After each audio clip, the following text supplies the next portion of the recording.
most realtors don't know anything about investing because I think the riches are in the niches, right? 100%. And I just think it's important to really focus on midterm rental tenants. You can educate yourself to death, right? Yes. At some point, you have to take action, and just believe in yourself. So finally, I said, you know what? I can do this again. Like, absolutely.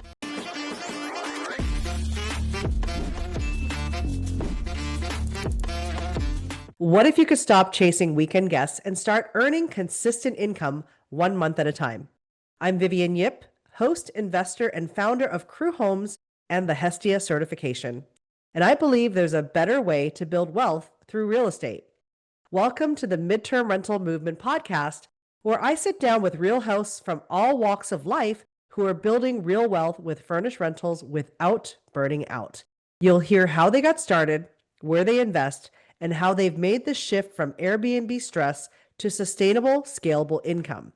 Whether you're a short term host tired of cleaning every weekend or a busy professional looking for a smarter income stream, this podcast is your blueprint.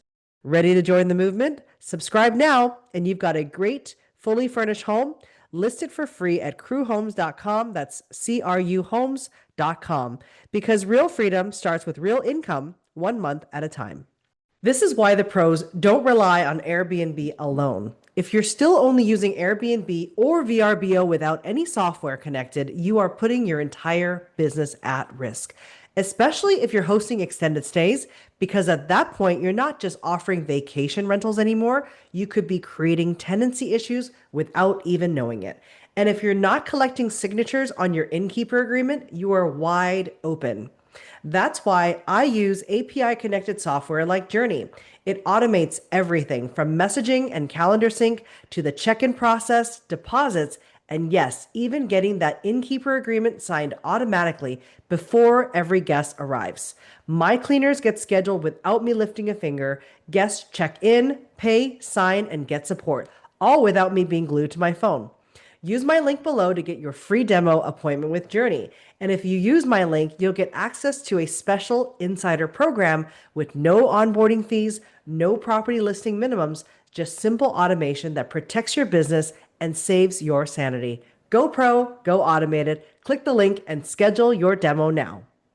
Hey everyone, I'm Vivian Yip, and we have a special guest out of Indianapolis today. She is a former combat veteran turned into midterm rental specialist out of Indianapolis. And you got to listen to her story because she's buying properties left and right with zero down using VA loans. My goodness. Cash flowing like crazy. Even as a single mom, she's found her path into real estate investing and building wealth. If you're looking for a property management company, property management consulting, Michelle Romano is your girl in Indianapolis. Thank you for joining us today. Thank you. And thank you so much for having me. Why don't you introduce yourself, Michelle? Oh, first, Vivian, I just want to say thank you so much for having me on the podcast. I'm so excited. And yes, I'm here in beautiful Indianapolis, where it is really, really hot, although I'm pretty sure it's very hot down there for you too in Austin.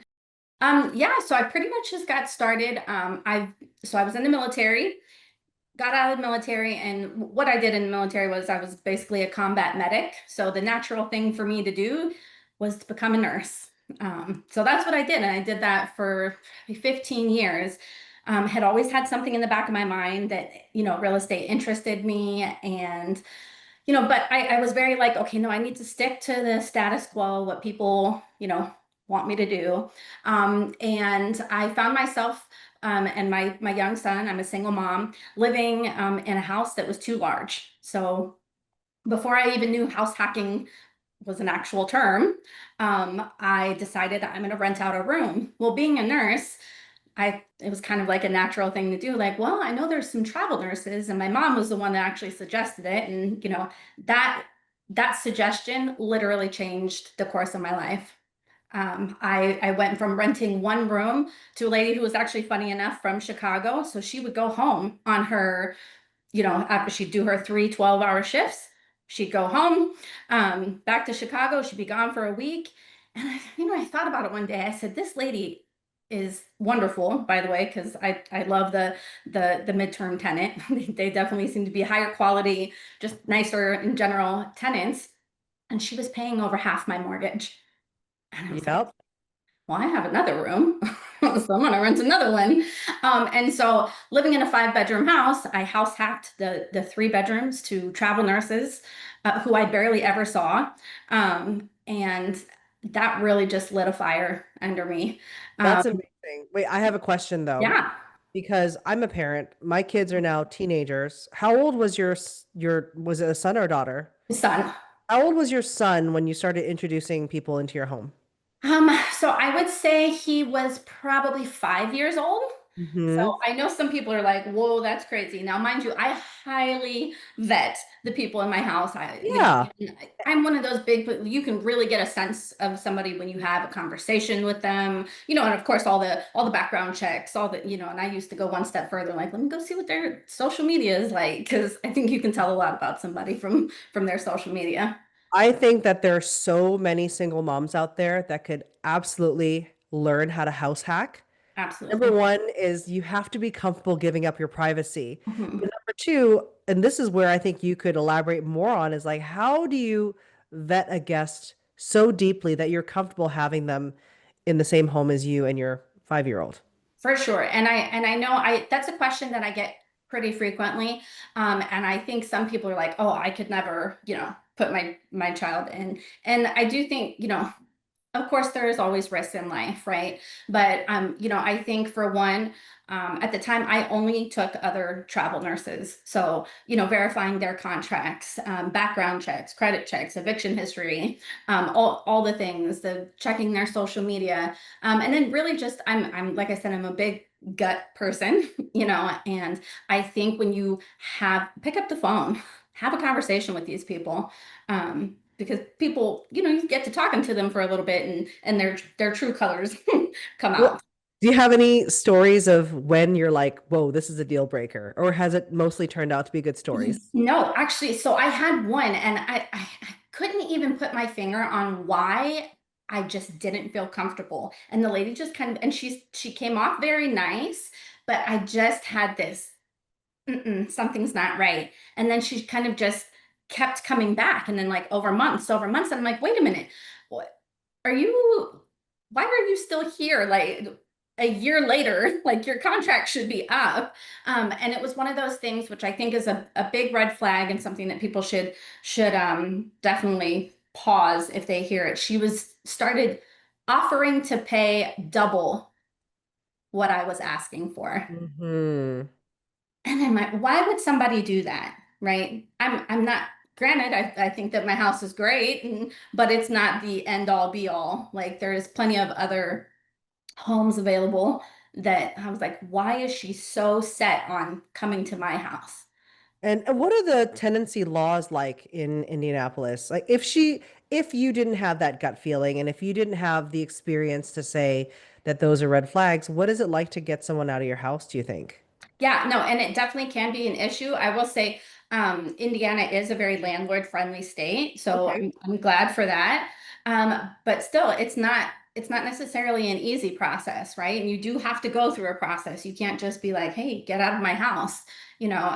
Once somebody has been there for 30 days or more, whether they get mail there or not, because I know people always like, well, don't let them get mail. Like that's not even once they've been there for 30 days you have to go through all kinds of procedures to get them out. Yeah. So So it's really, really important to get that screening right up front. absolutely. Well, kudos to you. What year was that when you first started?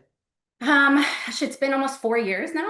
Oh, okay. Yeah. Well, walk me through like what your long-term goal is. Have you been able to expand beyond your own house? So yes, it granted it took me a while, and that's something that I hope maybe your listeners can get for me because I didn't have a lot of experience, right? Again, I'm in the military and nursing, and I really just kind of like dove in, listening to all kind of podcasts, listening to you, listening to Jesse Vasquez, like just kind of trying to get as much knowledge as I can. But I did that thing that a lot of people do. I'm educating myself, right? You can educate yourself to death, right? Yes. At some point, you have to take action, and just believe in yourself. So finally I said, you know what? I can do this again. Like, absolutely. So I bought another very large home, like this time downtown Indianapolis, very close to a couple level 1 trauma hospitals. my model that I do is rent by the room, and it's worked great for me. But yeah, that's sort of, and once I got the second home and it started, you know, generating quite a bit of income, um, other people started noticing, hey, I see you're doing this and you're doing that. And, I go to my local RIA meetings, and I'm one of those people that is just like a hyper extrovert. I love to talk to people and I never shut up. So people definitely got to learn what I was doing. And that sort of turned into, hey, can you help me set up mine? And it kept happening and it kept happening. And then one day I was sitting down with a lovely couple that I didn't know from Adam, right? Yeah. And they said, "Oh my goodness, this was such good information that you gave us. We just paid somebody $500 an hour for the same thing, and we felt like yours was better." Okay. So from that, Midterm Mentor was born. And so I do consulting for local Indianapolis investors. And actually, it's sort of expanded to outside of Indianapolis as well. And then Amazing. recently, you went talking about goals. I've been asked by several investors. They said, "Hey, we've heard that you do the midterm thing in Indy, and we want to do that too, but we don't want to. We want hands-off experience. Will you take over our property?" Yeah. So this month, I started Stay Savvy Property Management. Amazing. Yes. That So I congratulations. That's a thank you. great, what a great journey and what a great story. It's true. The same thing happened to me because I was a pioneer in this business, right? 6 years ago, 7 years ago, I started my first short-term Mhm. rental. And then because of the pandemic, I switched to midterm. But at that time, nobody was doing midterms. So you're like, well, how do I screen guests? How do I get this property Mhm. booked? And I didn't have the resources that people have today.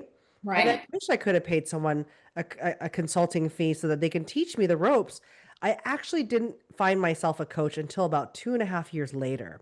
And Wow. once I found a coach, it made such a huge difference in a lot of things that I do today, right? It Hmm. helped me think bigger, helped me think about my strategy. And yeah, I definitely think your coaching is definitely worth it, especially even just for a consulting hour. Yeah.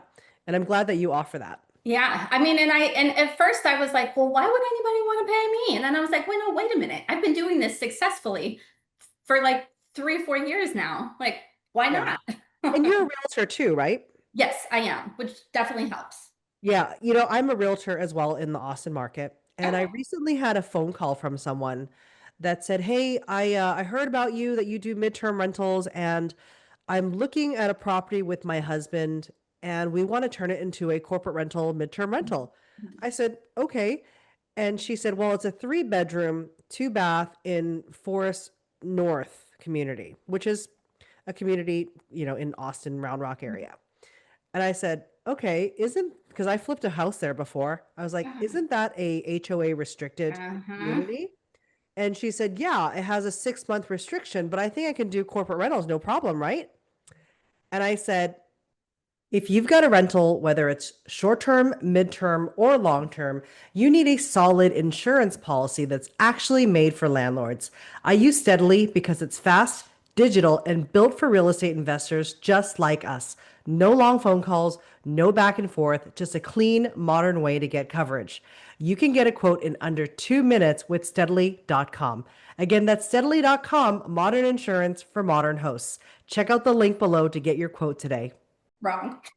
I didn't say wrong because I don't want to say that, but I said Right. my initial instincts tell me that that is not a great investment for your strategy Mhm. because of the limitations of your HOA. Your property should, like your investment property, should straddle both a hybrid model of short-term rental and midterm rental for you to maximize the return on investment for it. Absolutely. You know what her answer was?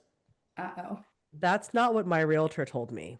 Oh, yeah. Well, I'm sure that if you went to a hand doctor for your foot, they're going to have a different Mhm. opinion as well. So Absolutely. if The you're realtor's looking probably for, looking for a good, easy, quick sale. exactly, if you're looking for a specific strategy, go and find that person that specializes in it. You and I live and breathe this stuff every single day. I could not agree with you more. And when I first became a realtor, I had already started in the midterm rental, and I thought, oh, I really want to become a better investor, and really just kind of expand my knowledge base, expand, and then maybe I can help other people. And when I became a realtor, I realized, oh my God, there's most realtors don't know anything about investing. Yep. And I was like, leak. So Yep. now that's one of my other things that I really try and do, is because I think y- the riches are in the niches, right? Yes. 100%. And I just think it's important to really focus on, certain, and not everybody does that. So, Yeah. One thing that I did was I also realized that a lot of realtors are not educated in investing. mm, And so I decided that I was going to teach a course in continuous education for realtors, just to I teach love them what the that. strategy is. Not only does it help them learn about investing, but it also helps Mhm. them learn how to attract investor clients. But in addition, most of their investor clients aren't going to want to property manage themselves. And then that circular comes back to you. Mhm. Happens over For and over and sure. over again. For So sure. And we'll even continue the doing more that. information that you can pass out to your local realtors, that way when they're on the other side of the sale too, that maybe they're a little Absolutely. bit more understanding. Yeah. So I want to go back to something because I host travel nurses or travel professionals in my Mhm. studio.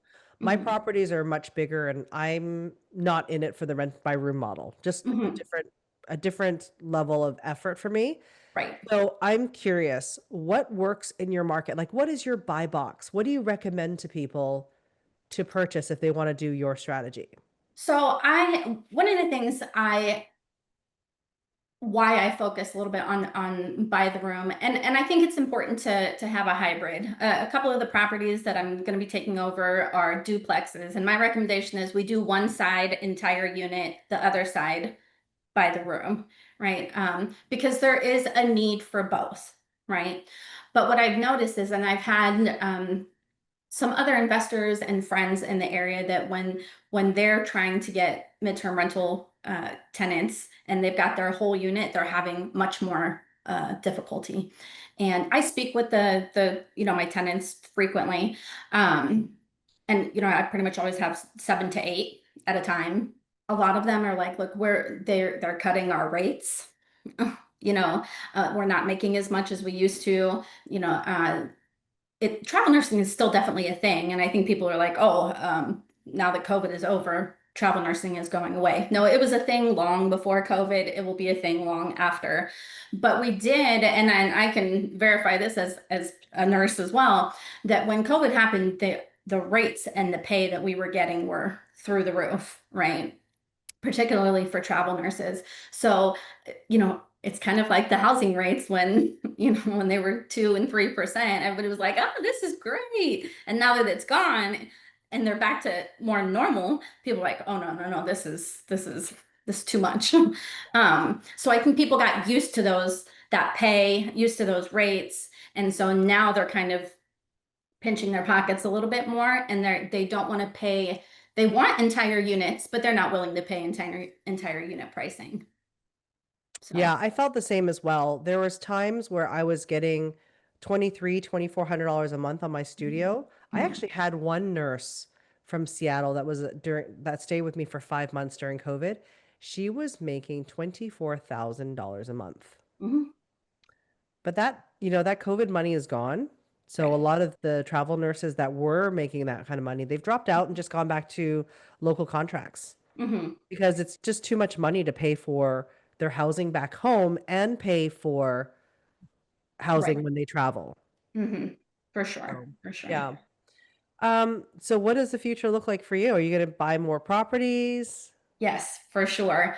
That was a goal that I've had long before. I definitely want to keep expanding my portfolio. I love the midterm space, so I will definitely continue that.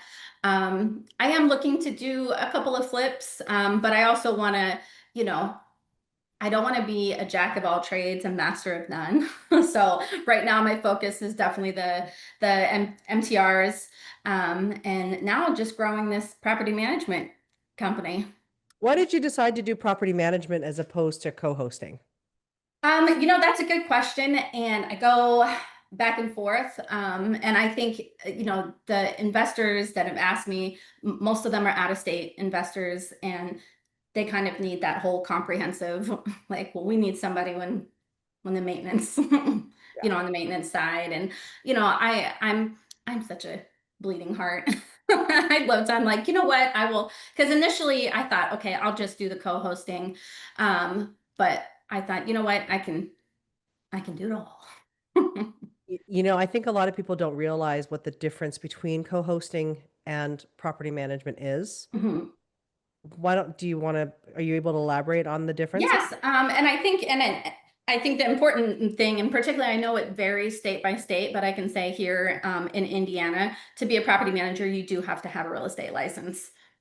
So that's definitely, or you're supposed to anyways. I know some people do not, but that is the legality of it. And then really with the property management, you are taking over everything, and then you're the one that's collecting. That's the other reason why I also wanted to be a property manager rather than a co-host, because um, I control the funds and then I pay out to the owner. So Yeah, that's the same thing in Texas as well, is that the biggest difference, co-hosts cannot touch the money whatsoever, right, and they cannot manage contractors on behalf of the owners. They can dispatch them, but you right. can't property manage. And co-hosting is great for someone that wants to be able to work a full-time job but has the weekends available to do, light maintenance things, right? But Mhm. if you want someone that's out of state or someone out of city and they need that full service, definitely hire someone that's full service property management, someone that's using trust accounting, Mhm. commingling funds and all that kind of stuff. So, Right.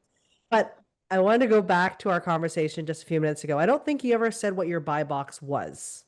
If you were to buy a property today for your house hacking strategy, would you buy a duplex or would you buy another 5 bedroom house? Is it single story, double story, basement? What is it? So actually, my one of my next projects that I'm thinking out is buying a fourplex. So they are doing some new construction, and because I am a veteran, I plan on using my VA loan again. Both of my homes were bought with VA loans, so that's a myth that people always think, oh, you can only use it once or you can only have one at a time. Both of those things are incorrect. You can have multiple, and you can use it as many times as you want. So I would like to, for a year, live in one, MTR the other three, or maybe even do a mix of throw one long-term tenant in there. But Is that a 0% down? it is, That's yes, as long amazing. as you have your full entitlement, which that's a whole another conversation. But yes, if you haven't used your VA loan, then yes, absolutely, you can. And now, ever since 2020, there is no limit. So you could buy a $2 million home, zero down with the VA loan. Granted, you have to qualify, so there's still lending. But yeah, there's no limit now. That's amazing. So there's really no limitation to building wealth except maybe your credit. Right. Yes. Yes. Pay your bills on time. Pay your bills, stay on top of your credit scores, and yeah, that's really incredible. I love that. So what books inspire you to continue with your journey? I mean, I know that, and maybe you agree with me, that entrepreneurship sometimes can feel really lonely, but there's books that inspire us, podcasts, people. How do you Absolutely. stay motivated every day? I think for me, I love a good book. Don't always have a lot of time, so thank God for Audible as I'm driving around. I love Ed Milet's The Power of One More. Oh gosh, there's so many. But lately it's been a lot of podcasts, yours included.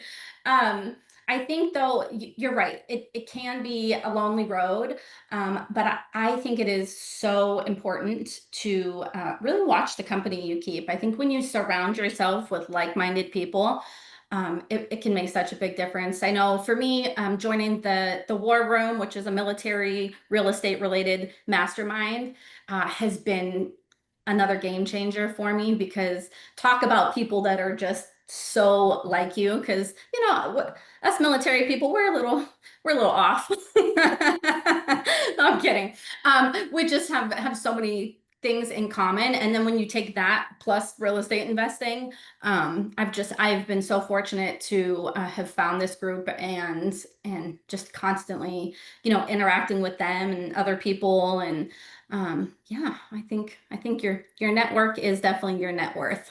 100%. And you are the average of the 5 people you hang out with. Yes. So I Yes. If love you that. ever want to hang out anytime. That's great advice. I do have a little bit of FOMO, right? I live in Austin. I invest in Austin. Mhm. Our property taxes are outrageous. So I have I'll give you an example. I have a 2 bedroom, 2 bath duplex. My property taxes are $12,000. So then I look over at, the Midwest and I'm thinking, wow, I can get a fourplex for 550,000 maybe, Mhm. Mhm. and I can cash flow it through the midterm rental strategy. But your appreciation is different though. It's not as high. Is that It correct? it depends, and it depends where you buy and how you buy it. I will say with my two midterm rentals, now I bought them both owner occupied. But they have, and the first one I bought in 2020, so timing was great, right? The appreciation, I bought for 380. It's now worth 580. But this property in Indy, it has already also, and I got very lucky. I negotiated, and it had been on the market for a while, and I don't know why. It was a brand new construction, 4,500 square foot house. Every single bedroom has an ensuite. I mean, it it's perfect. It has a studio with a private entrance. I walked in and I said, "Oh, this house was made to be an MTR." Amazing. So I bought it. But it's already appreciated, and that was 2 years ago, close to 200,000. So Wow. you're not going to get that across the board, and it definitely depends. But Indy is growing significantly. We've got so much infrastructure and businesses coming in, and even I think it's great for the MTR space. We've got Eli Lilly, Roche, all these big companies that are growing. We have several hospitals, level 1 trauma hospitals. We have like $1 billion hospital being built right now. Lots of opportunity. Follow the lead. I always say that as soon as big hospital is being built, then because they're tracking this stuff 3, 4 years in advance. Hmm. And once you know they've broken ground on it, it's gold.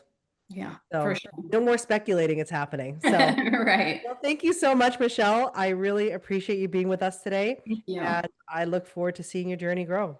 Oh, thank you.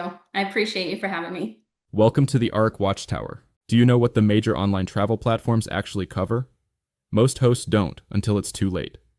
Payout delays, denied claims, and no protection for direct bookings, midterm stays, or reverse arbitrage setups. That's why there's Ark Watchtower, with up to $50,000 in damage protection and $1 million in liability coverage for every stay on every platform.